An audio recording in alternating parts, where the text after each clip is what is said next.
Okay, so we are going to study the conservation of energy principle, which is the energy balance equation. So the energy balance equation can be determined by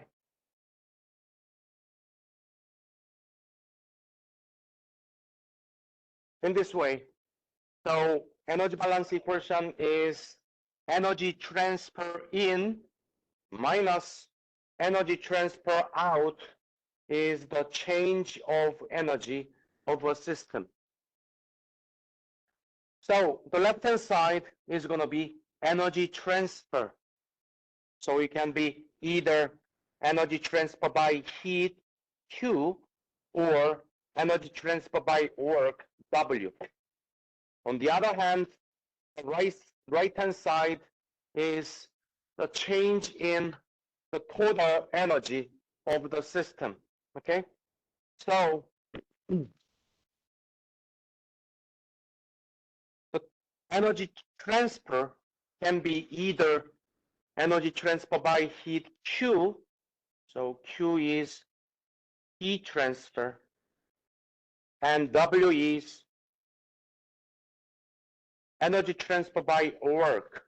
Okay, so E in this one is going to be energy transfer into a system which can be either Q or W. So we can say Q that goes into a system and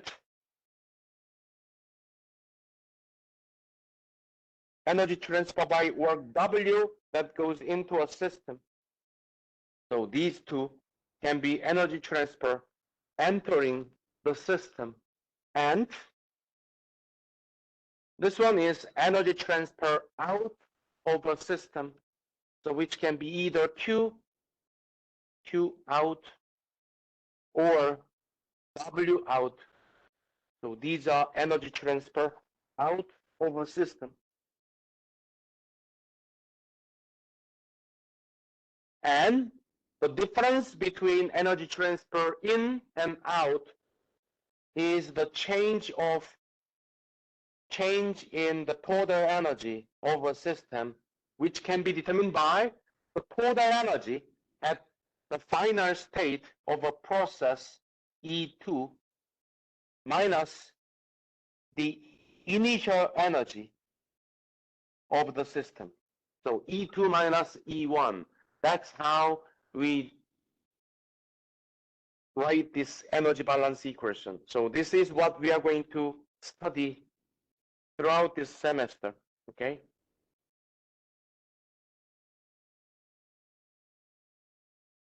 And then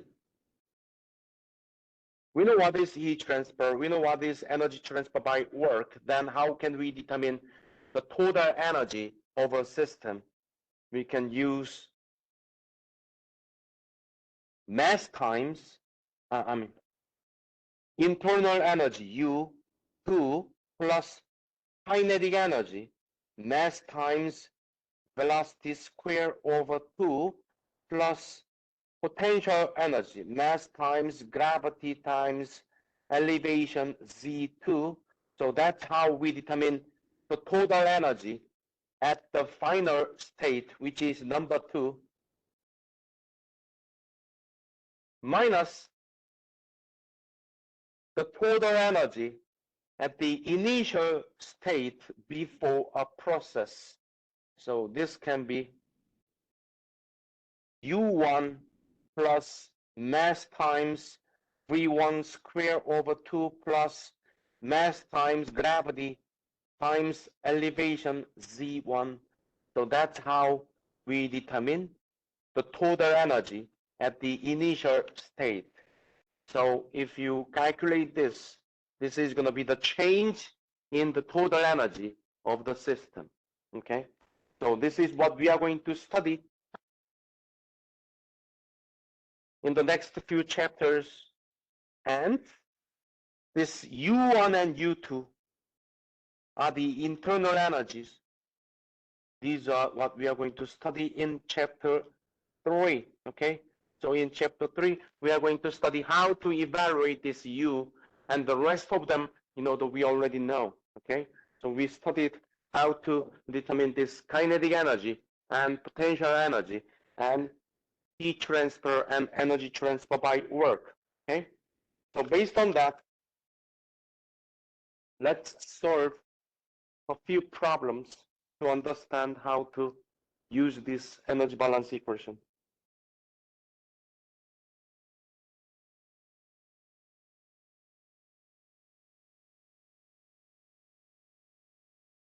Here we have a classroom that normally contains 40 people.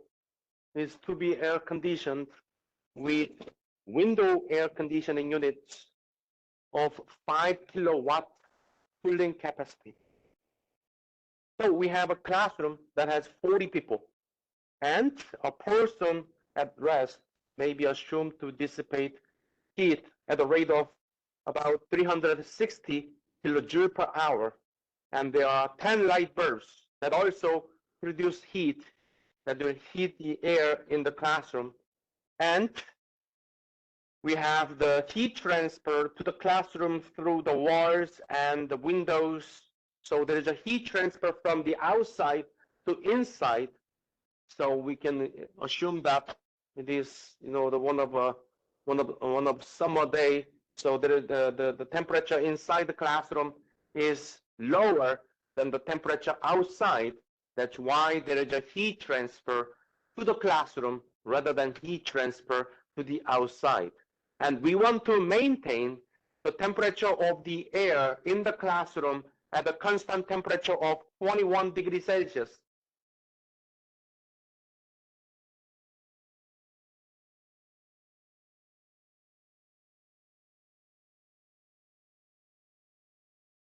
And determine the number of window air conditioning units required.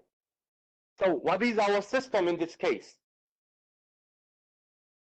How do we determine, a system?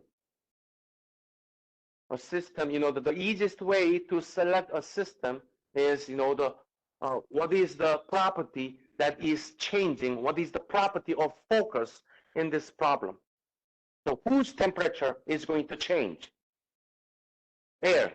So the air in the classroom is the system, okay? So air is the system because its temperature should be maintained at 21 degrees Celsius. So we want to study the property of what? Air, okay? So air is our system. Then if to make a thermodynamic problem, we need to have a energy transfer between a system and its surroundings. So what are the surroundings in this case? Which, what provides energy transfer to this air? First, we can consider 40 people. They dissipate heat at a rate of about 360 kilojoule per hour. So what happens? That heat dissipated by each person is going to increase the temperature of the air. So 40 people are one of the surroundings of this air. So there is one surrounding which is 40 people, 40 times people. Okay, that's a person. Okay, and there are 10 light bulbs. So what happens to this bulb? It creates light, right? So light energy. So what is the final form of this light? Heat, right? When you turn on the light bulb, it's going to generate heat that will increase the temperature of the air. So these 10 light bulbs are also ones of the surroundings. So there are 10 light bulbs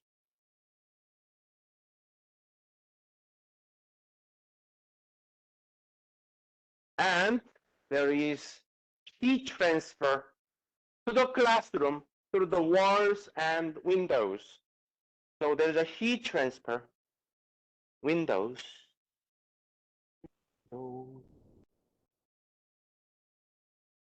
Okay.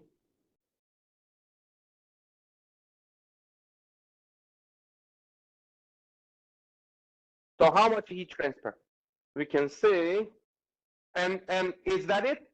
Or is there any other surrounding? So we have 40 people heating the air, 10 light bulbs heating the air, and heat transfer through the windows heating the air. Is there any other surrounding that exchange energy transfer? So if you only have 40 people, 10 light bulbs, and windows, the only way the temperature is going to change is that the temperature of the air is going to increase. So we cannot maintain at a constant temperature of 21 degrees Celsius. So the problem doesn't work. We need to have one more surrounding. What is it? Yeah, the air conditioner. It is removing heat. So the heat transfer goes into the air, and the heat transfer comes out of the air by the air conditioning unit should be the same. Then you can maintain a constant temperature. So there's an air conditioning unit.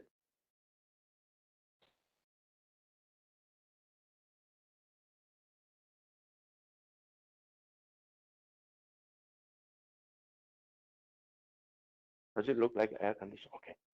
So how many? I don't know. Okay. So we have 3 energy transfer by heat goes into the air, and 1 heat transfer by this air conditioner comes out. So if you look at this energy balance equation, now it's time to write the energy balance equation. So there are 3 of them, right? 40 people. Then how much heat transfer? So 40 people, and each person is going to dissipate heat at a rate of 360 kilojoule per hour.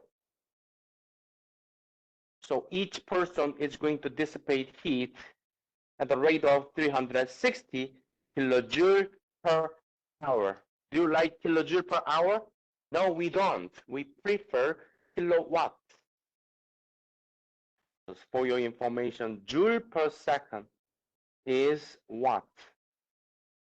And joule per hour, we don't like it, so what we can do? 1 hour is 3,600 seconds. So if you multiply this by 1 hour over 360, 3,600 seconds, you can cross this hour, kilojoule per second.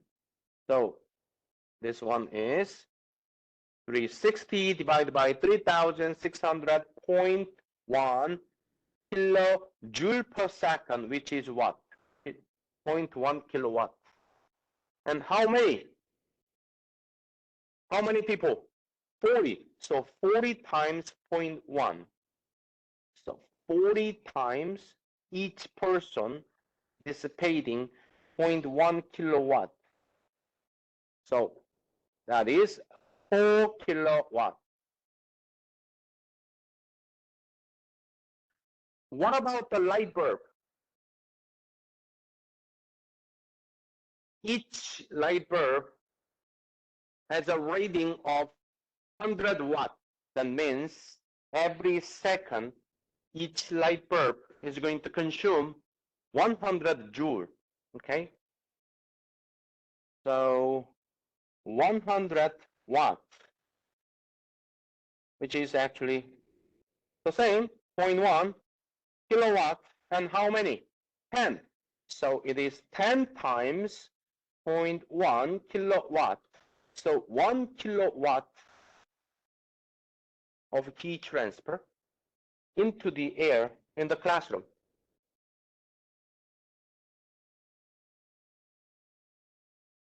Then what about the heat transfer to the classroom through the walls and windows, it is estimated to be 15,000 kilojoule per hour. So 15,000 kilojoule per hour, and we don't like this hour, so 1 hour over 3,600 seconds. Then what do we have? 15,000 divided by 3,600, approximately 4.17 kilowatt.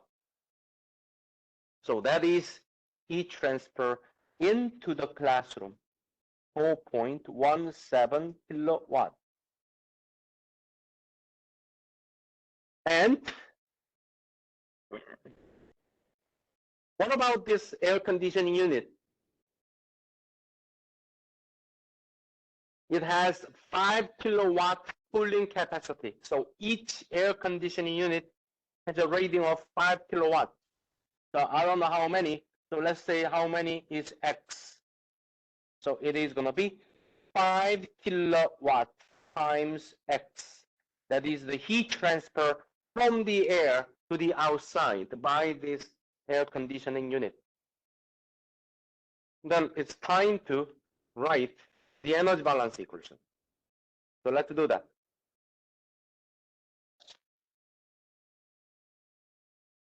So let's go back to this energy balance equation. Let me rewrite it here. Q in plus W in minus Q out minus W out is going to be this one, U2 minus plus mass times V2 square over 2 plus mg and Z2. That is the total energy at the final state minus U1 plus mv1 square over 2 plus mg Z1. First, we have how many Q-ins?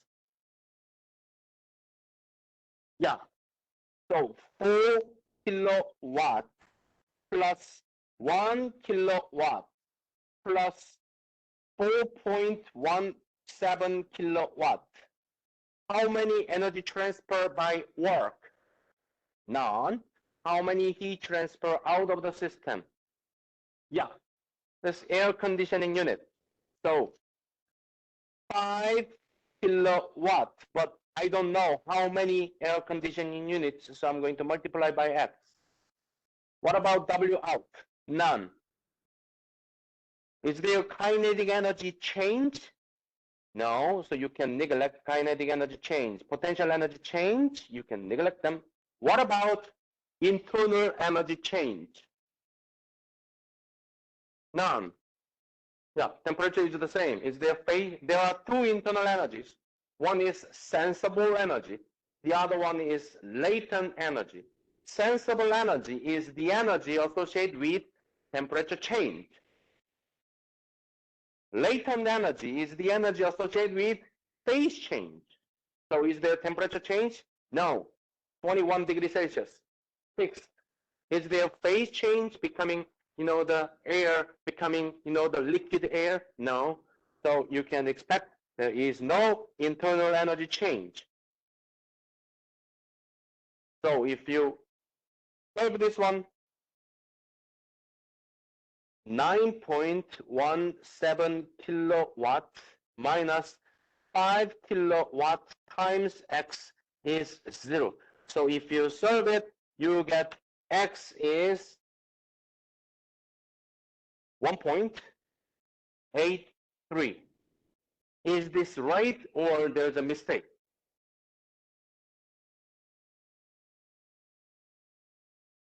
Yeah, that's a good point. So it should be 2. So there is one more mistake.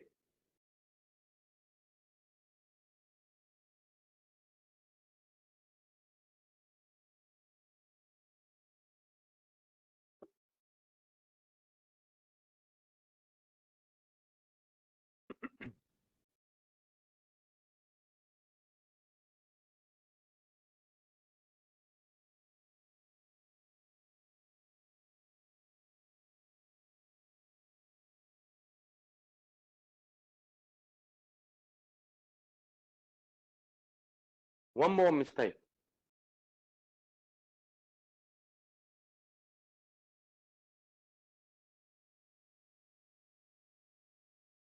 Yeah, to maintain 21 degrees Celsius, U1 to be the U1 should be the same as U2.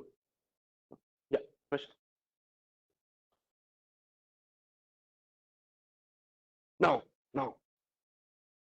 That has been, already accounted for this 5 kilowatt. There's a mistake.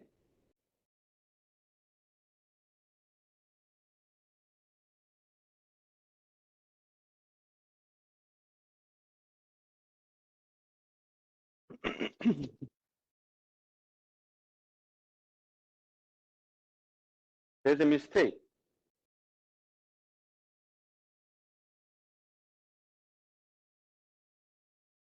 So one mistake I made over there. This is energy balance equation. What is written here? Yeah, this one is power. So it's not, the heat transfer. This is the rate of heat transfer, right?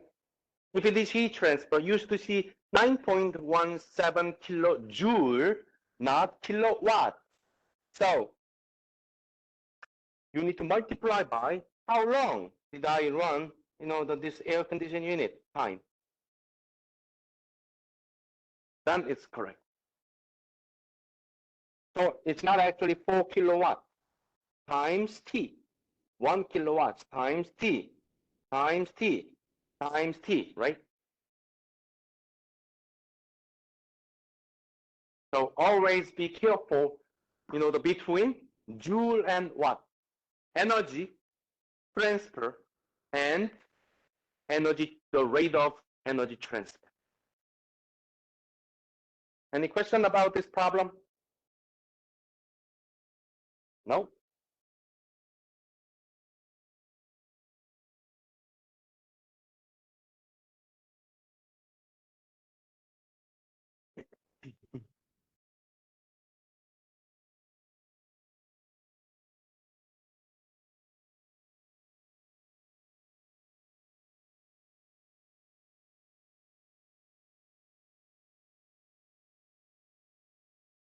The next problem, there's a fan going to accelerate air to a velocity from 0 meter per second to 8 meter per second at a rate of 9 cubic meters per second.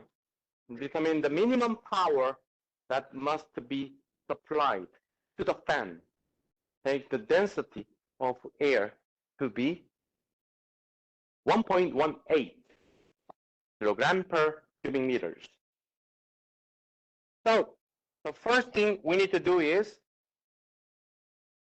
we need to determine our system. So what is our system?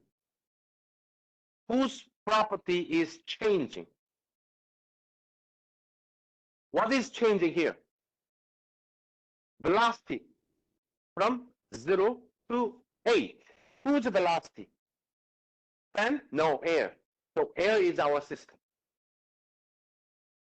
Then once you determine, the system, write down the energy balance equation. Q in plus W in minus Q out minus W out is U2 plus mass times V2 square over 2 plus mass times gravity Z2 minus U1 plus mv1 square over 2 plus mass times gravity elevation Z1. So this is the energy balance equation.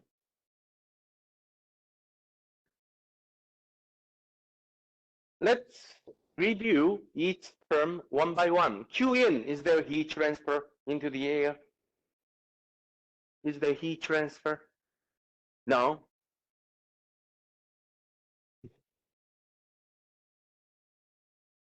There's no heat transfer.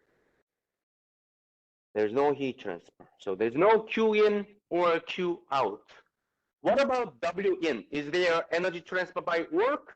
Yes, we are supplying power to run this fan. So there is energy transfer by work goes in to the system. Is there energy transfer by work produced by the air? No. Air is receiving work by the fan so that its velocity can go up.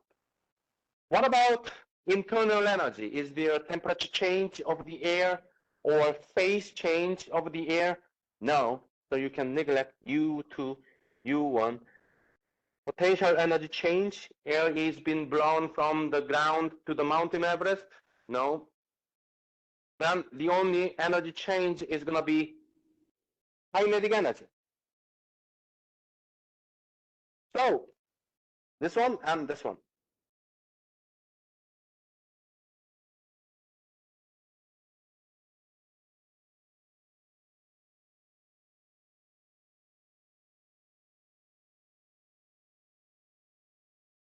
Then we have W in is mass times V2 square over 2 minus mass times V1 square over 2. So this is the governing equation of this problem. Then do we want to determine this W in? Is that the minimum power? Yes or no? You have a 50% chance to be right, right? Is it the minimum power? How many of you think that this is the minimum power? Or how many of you think that this is not the minimum power? Yeah, it is not the minimum power.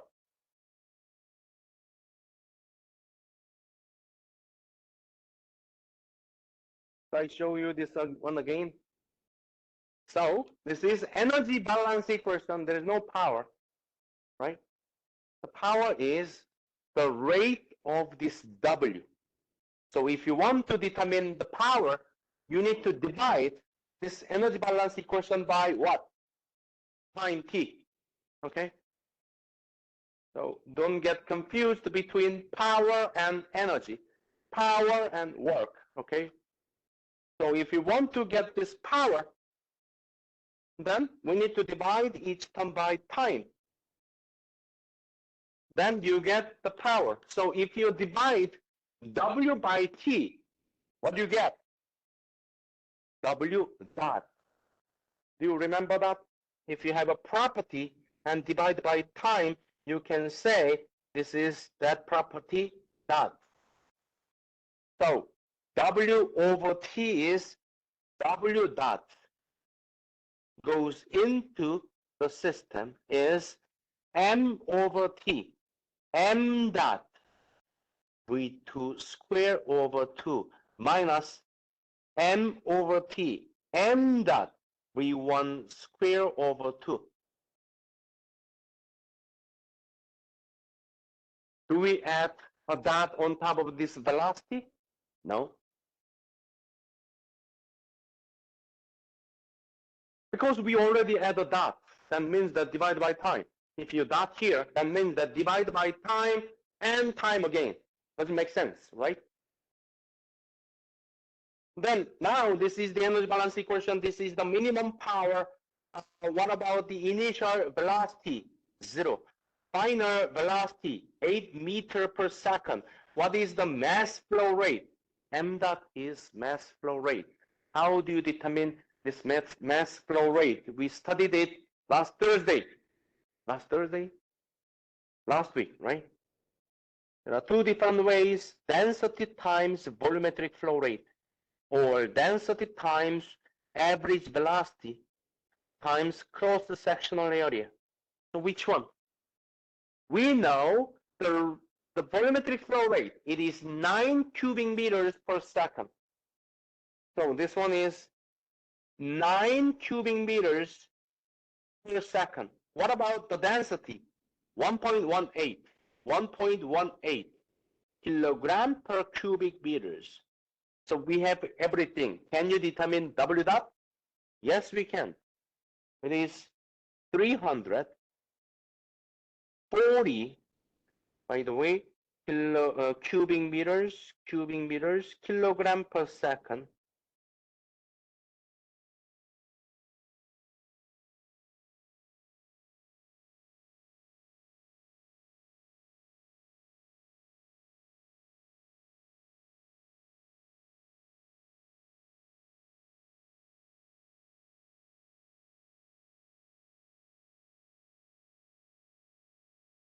Yeah, this one is right.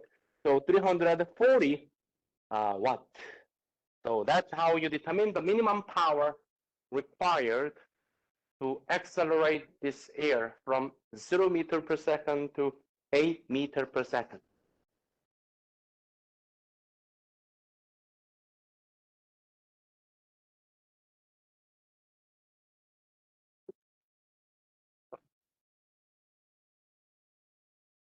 Any question?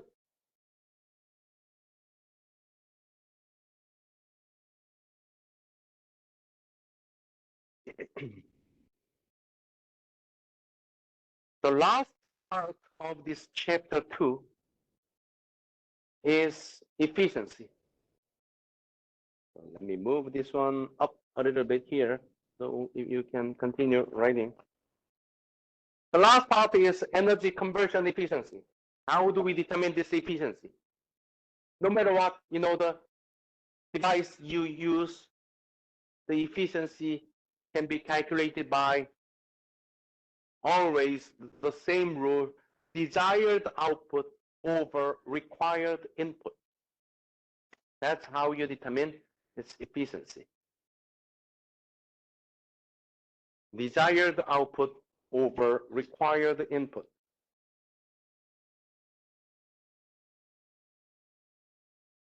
Then let's see, how we use this one. What about if you have a motor? What motors do? It converts electric energy into mechanical energy, right? You provide electricity, so you get shaft power, right? The rotation. So desired output is going to be mechanical energy.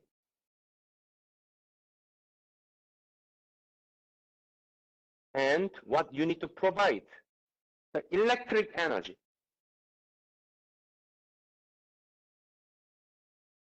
That's how you determine its efficiency. That's how you determine the motor efficiency. What about pump? What pumps do? They increase either potential energy or kinetic energy of fluid.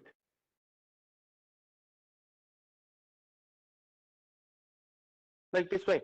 Look at that. You have a pump and water has minimum kinetic energy, minimum potential energy. By the pump, its kinetic energy increases and its potential energy increases. So pump increases the mechanical energy of fluid.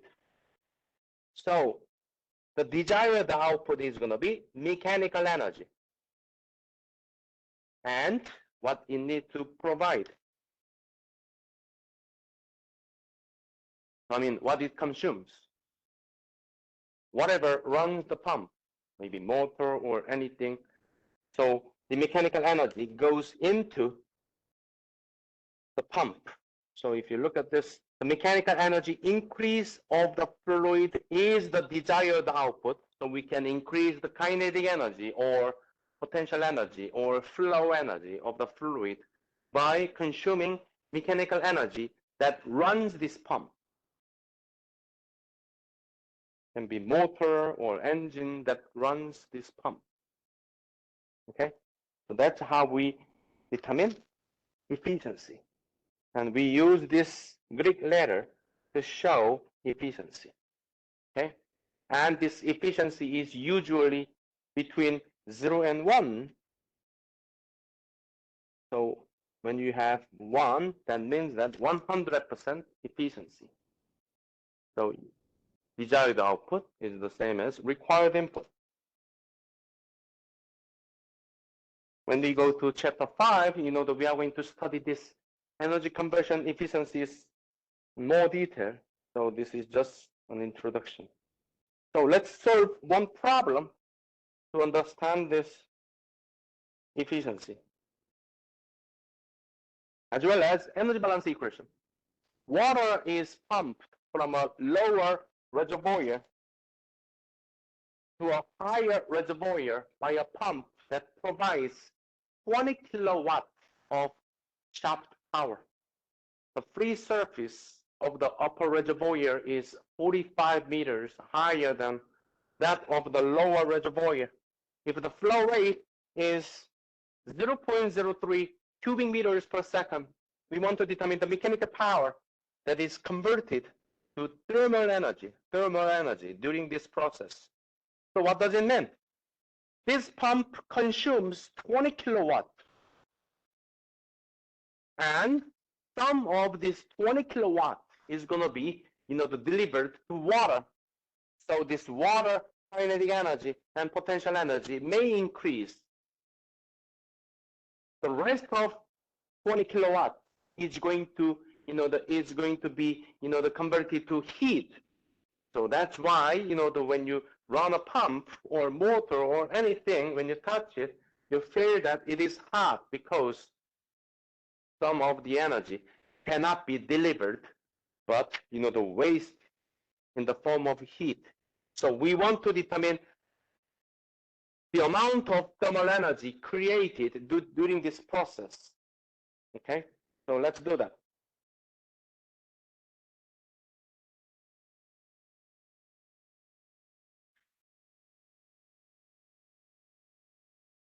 So the first thing you need to do is that you need to determine your system. What is your system? Pump, air, mountain, water. The way to determine a system depends on, what property is changing, what property is in focus in this problem. So, okay, there's a higher reservoir is at 45 meters higher than that of the lower reservoir. So that means that there is a change in potential energy, right? And whose potential energy? Pump, air, this rock, no, water. Water's potential energy is going to increase. So water is our system. So water is our system. Then once you determine your system, now what is the second step? How many equations did we study? Just one, energy balance equation. So I'm going to write the energy balance equation.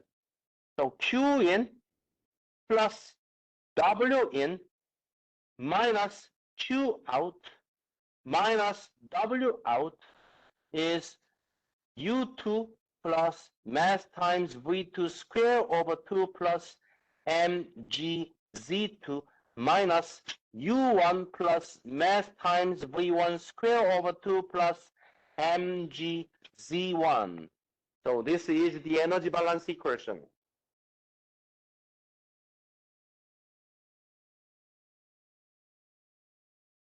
So is there heat transfer into this water? No, we don't heat this water. Is there energy transfer by work? Yes, the pump is providing energy. So 20 kilowatts. Yes, we have this one. 20 kilowatts. Is there heat loss? Yes, because due to frictional effects, some of this W in is going to be converted to thermal energy and will be dissipated to the surroundings. So there is heat loss. I don't know how much. W in, the water producing any work? No. Does it produce any electricity? No. Is there change in the temperature of the water? No. So you can neglect internal energy U. We have to neglect that because we have no idea how to determine this U, right? Until we go to chapter 3.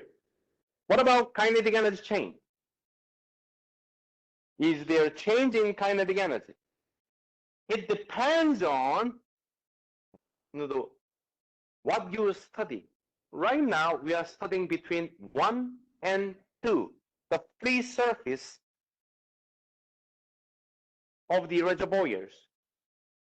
In that case, there is no kinetic energy change because we assume that the velocity on the free surface is 0. The velocity on the free surface is 0. However, if you want to consider, oh, what about if this pump is, the pumping the water up, so there should be a velocity in the pump. You're right. If you want to study the kinetic energy change, you need to select number 1, number 2. Then there is a kinetic energy change. But we assume that that kinetic energy change is converted to potential energy. So if you look at the top of this, the upper reservoir, there's no velocity because all the kinetic energies obtained from this pump have been converted to potential energy. So if you, consider number 1 and number 2, in this case, you only have potential energy change. If you want to study kinetic energy change instead of potential energy, you can study. This is number 1. This is number 2. So there is a minimum increase in potential energy. There's a maximum increase in kinetic energy.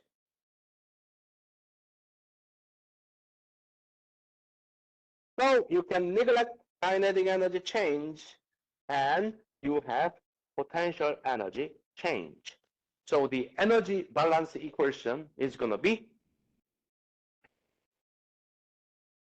W in minus Q out is mass times gravity times Z2 minus mass times gravity times Z1. And we know this one is 20 kilowatt. This one is unknown. Mass can be found, and G is gravity, 9.8 meter per second square. Z2 is 45 meters. Z1 is 0 meters, so you can get rid of this one. And if you solve it, you get, the Q out. Am I right, or there's a mistake? When I say like that, there should be a mistake, right? You're right. The one mistake I made. Yeah, that's power. 20 kilowatt is power. So W in, is this power? No, this is energy transfer by work. So how can you, how can you convert this power into energy transfer by work? Multiply by, divide by time. So you can divide this W by time. Then you get 20 kilowatt, right? Divide by time. Divide by time. So the correct energy balance equation is going to be W divided by time. What is W divided by time? W dot. So this equation should be written as W dot in minus Q dot out is M dot G Z2 because Z1 is 0. Then this one is 20 kilowatt. And do we know M dot? Yes, we can calculate M dot by density times volumetric flow rate or density times average velocity times cross-sectional area. Which one? We know the volumetric flow rate, 0.03 cubic meters per second. 0.03 cubic meters per second. Do we know the density? We don't know the density. Do we? Or do we know the density? That's the easiest one, right? 1,000 kilogram per cubic meters. 1,000 kilogram per cubic meters. So we have this M dot. What about G? 9.8 meter per second square. And what about Z2? 45 meters. So we have everything. Can you determine Q dot? Yes, we can. So what is Q dot? 6.8 kilowatt. So that is the heat transfer rate to the outside. Then what is the efficiency of the pump? What is the efficiency of the pump?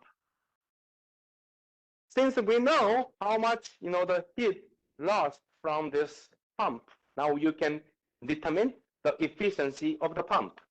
So how you do that?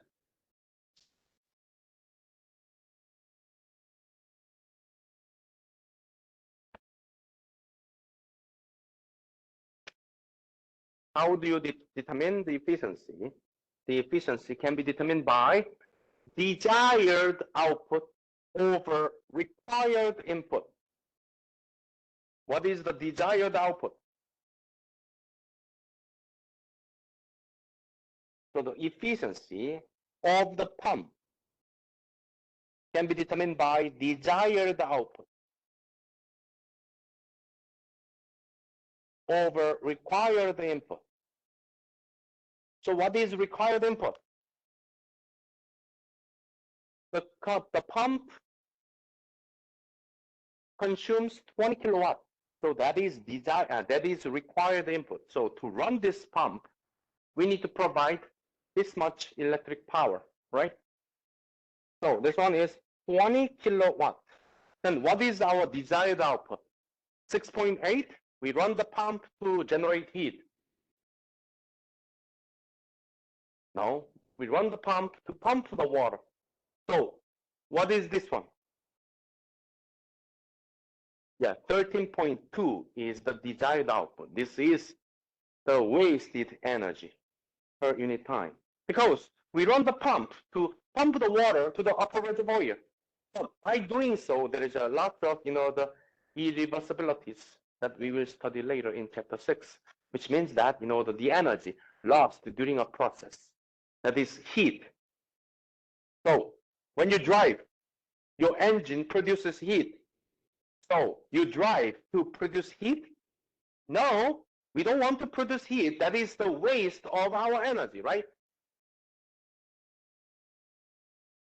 So when you determine the efficiency of your car, you can use, this is the distance you drive, and this is the fuel that you consumed. Required input, desired output. So desired output is going to be the mechanical energy per unit time that was the mechanical energy increase of the water. So that is 20 minus 6.8, 13.2 kilowatt. So that's how you determine the pumping efficiency. Do I know the value? I don't know, but you can calculate that, right? 67 or something, right? 6.6, 66%, right?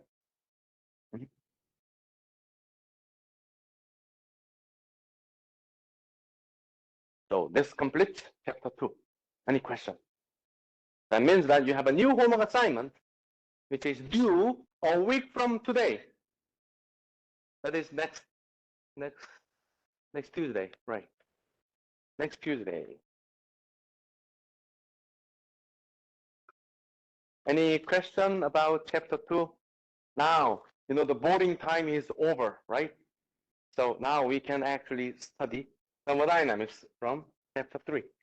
What time is it? What time is it? Well, we have about 22 minutes. 22 minutes.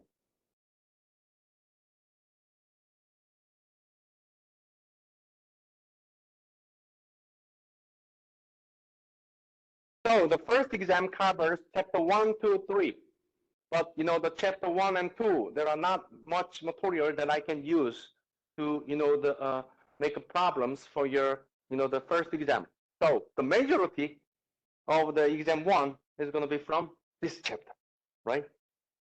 That motivates you to study this one, right? No? So there are a few things that we are going to study in chapter 3. The first one is, of course, and there's one property that we do not know how to evaluate. What is it? Internal energy U. So we are going to study how to evaluate this U. Not just U, but also, a few other properties. And we are going to study, the mainly three properties, that is volume, internal energy, and there is one more that we are going to study later. It is called enthalpy, H. However, you may remember, in chapter 1, I told you about two different things, extensive properties and intensive properties, and we prefer using intensive properties. So are they intensive properties or extensive properties? They are extensive properties.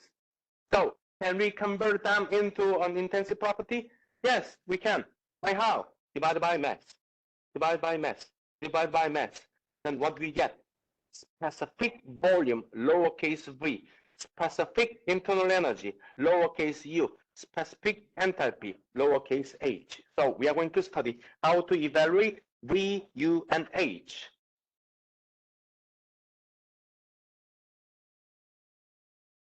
Then these energies are related to thermal energy. And there are two different thermal energies, right? One is sensible energy. The other one is latent energy. So what is this sensible energy? The energy associated with temperature change. So you heat this coffee, its temperature goes up. That means that the sensible energy of this coffee goes up. The internal energy of this coffee goes up because internal energy consists of sensible energy and latent energy. But once once the temperature of this coffee reaches its boiling temperature, then there will be, the latent energy, right? So sometimes there's only sensible energy. Sometimes you have a sensible energy and latent energy together. Then which one is more complicated? It's very silly question, right? When you have latent energy change as well as sensible energy change, it's going to be complicated, right?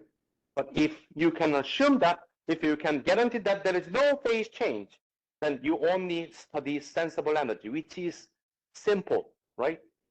So we are going to study how to evaluate these properties for first when we have sensible energy change and latent energy change together. That is called phase change materials. In other words, PCM, phase change material. So that's what we are going to study. Then after that, we are going to assume that, we don't have a phase change in our system. It's going to be just pure liquid, pure solid, pure gas. And we are going to study only sensible energy change, that is pure material. So we are going to study how to evaluate these properties for phase change material first, and then the pure material next. And finally, we are going to use the energy balance equation to to understand the thermodynamics of a closed system. That's what we are going to do in chapter 3. In your first exam, we are going to study only up to here, phase change material. That's the first and the part of the chapter 3. Then we will have the first exam. The first exam covers chapter 1. And there are many things that we studied in chapter 1, but I told you that there will be one section in chapter 1 could be in your first exam. What is it? Pressure. Pressure. And in chapter 2, what did we study? Kinetic energy change, potential energy change, efficiency. And finally, how to evaluate a property of phase change material. Those are the subjects of your first exam. Okay. So let's study phase change material. So what about pure material and closed system, etc.? Those are going to be in your second exam. Okay.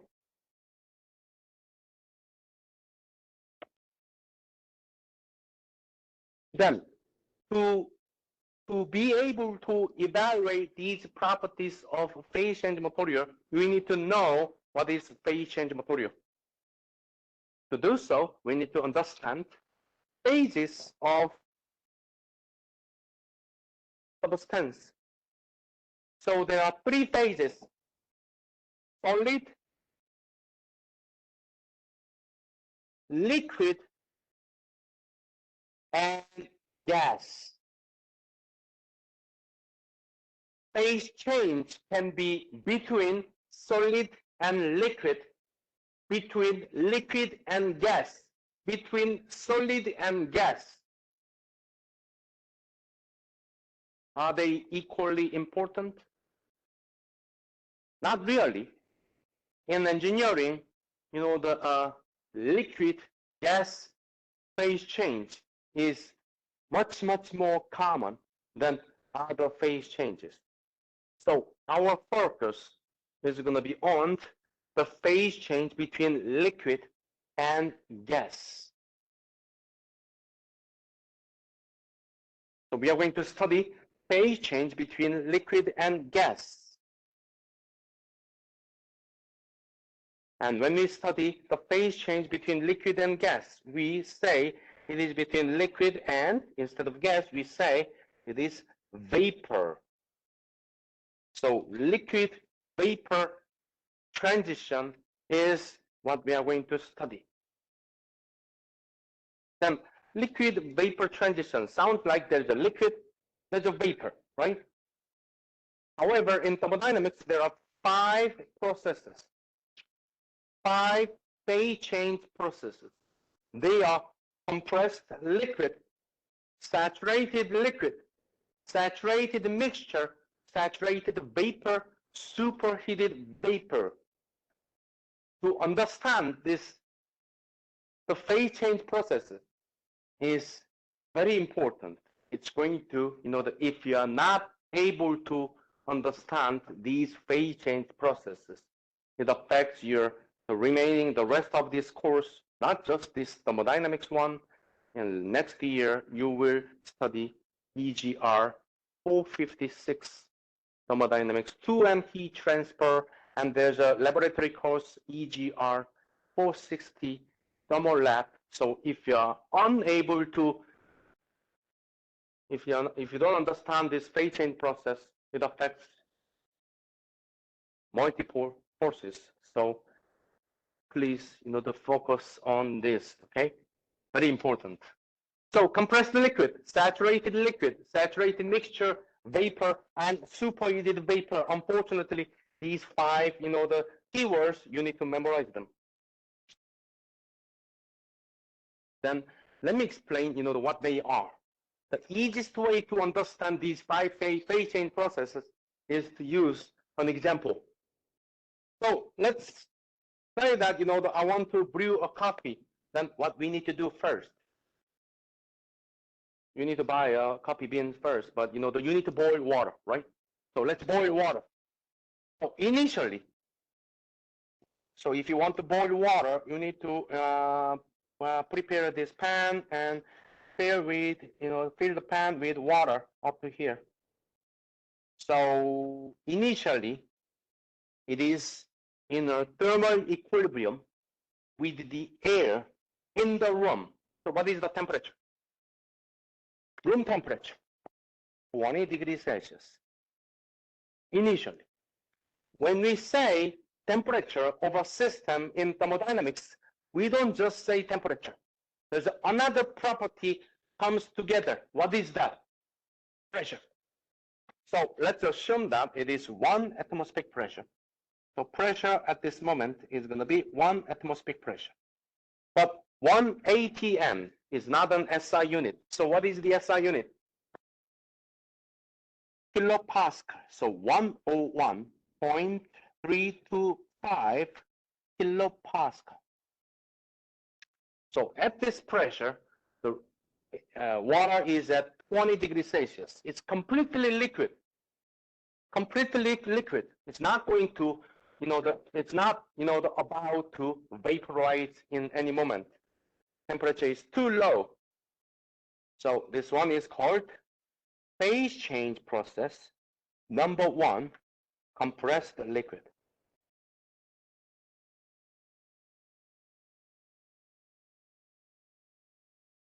When we study, the phase change process, it is convenient to use a diagram.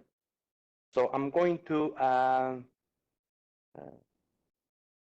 make a property diagram. So when you boil this coffee, when you want to evaporate this coffee, we understand, our understanding is that the temperature of the coffee is going to increase, right? What about the pressure? We want to study, the temperature change as well as pressure change. That will be too complicated. So we want to, make this pressure constant. When you boil, the water in your kitchen, what happens to the pressure in the kitchen? Changes? No, it stays there, and only the temperature of the water changes, right? So we are going to study temperature change when pressure is constant. And what pressure? 101.325 kilopascal. At this pressure, let's see, how this water, behaves. By the way, 101.325 is the same as 1 atm. Then, what do you want to study? The temperature. The temperature of water is going to change when you heat this water. So, temperature is one property. Then, when temperature changes, while pressure is constant, is there any other property changes? Yeah, time, yeah, because, when you heat, time passes, right? What about the property of this water? Any other property? Yes, volume. You remember that long time ago, I told you that in thermodynamics, we study pressure, temperature, volume, how they are related, right? And you may remember, that we cannot study, we cannot, understand, how this volume changes when pressure changes in this way, because we have no idea about temperature. But on this diagram, we are going to, make this pressure constant, so we can study the relation between temperature and what? Volume. However, volume is an extensive property, so we are not going to use volume. We are going to use specific volume, lowercase v. Just for your information, lowercase v is actual volume divided by mass, okay? So initially, it was compressed liquid at 20 degrees Celsius. Now, what we are going to do? I'm going to, heat this water. By how? By providing heat, Q in. So now there is a process. It's a heating process. Q in goes into this water. So what happens? What happens when you heat this water? Its temperature goes up. Its temperature goes up from 20 degrees Celsius, 30, 40, 50, 60, 70, etc. Why the temperature goes up? What happened to its volume? Constant? It looks constant. In reality, it goes up. Of course, in the liquid phase, the volumetric change is too small to notice. However, there is still volume increases. So while temperature goes up from 20 degrees Celsius, here's 20 degrees Celsius. While temperature goes up, the volume goes up. So going this way. So this is what happens. 20, 30, 40, 50, 60, 70, they are all compressed liquid. Then what is the boiling temperature of this water at 1 atmospheric pressure?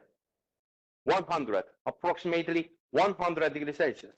So while the temperature of this coffee, not coffee, while the temperature of this water goes up, there will be one moment the temperature of this water is at its boiling temperature 100 degrees Celsius.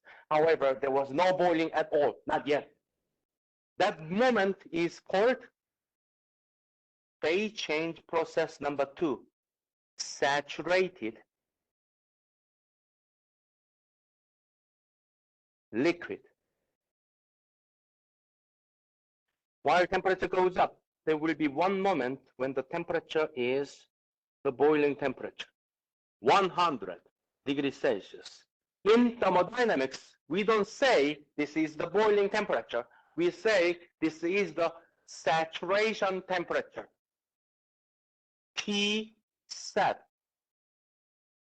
T set of water at 1 atmospheric pressure is 100 degrees Celsius. So 20, 30, 40, 50, 60, 70, any temperatures below the saturation temperature is called compressed liquid.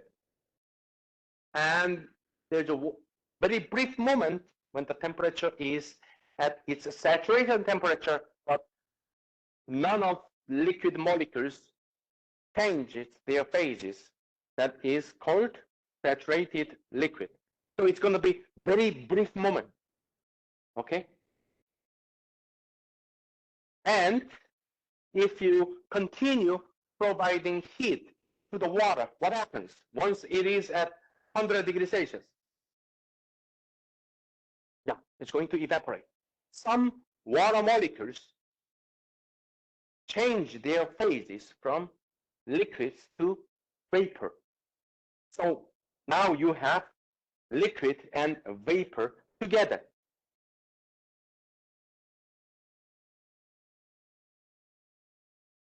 Now you have liquid and vapor together. So in this water, we have bubbles and water together.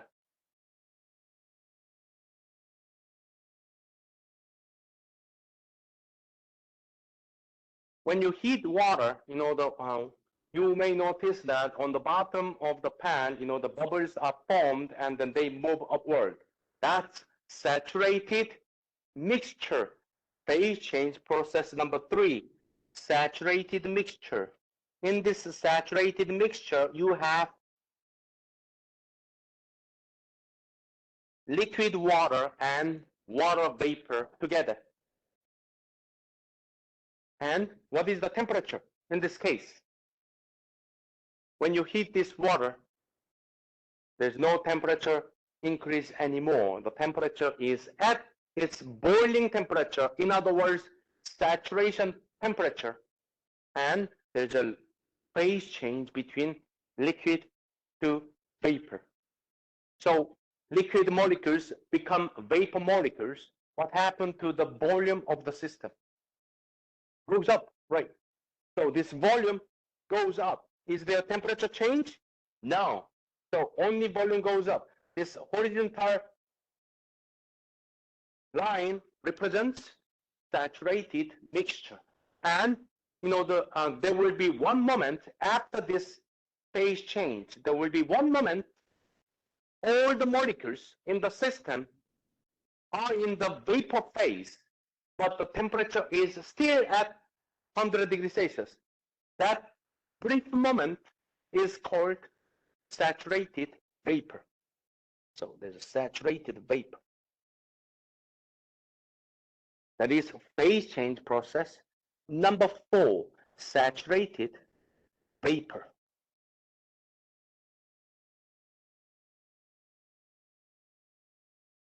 Then if you heat the system, this saturated vapor, what happens?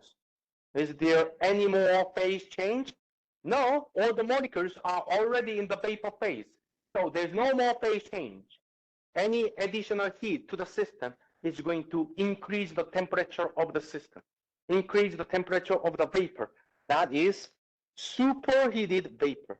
In that case, temperature goes up, volume goes up this way. So we have here phase change process number 1, compressed liquid. This point is phase change process number 2, saturated liquid. This is phase change process number 3, saturated mixture. This point is saturated vapor number 4, and finally superheated vapor number 5. So the phase change process, the last phase change process is number 5, superheated vapor.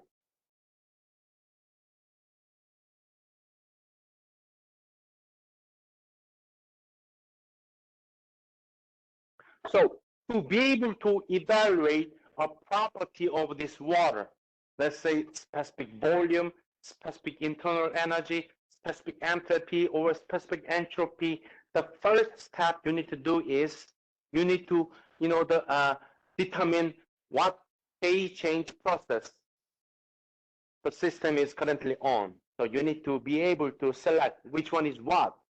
Then how can we do that? By using this property diagram. So these three, you need to understand, that this is the property diagram representing these 5 phase change process. Okay? So we will continue this Thursday. Any question? No? Okay. Thank you.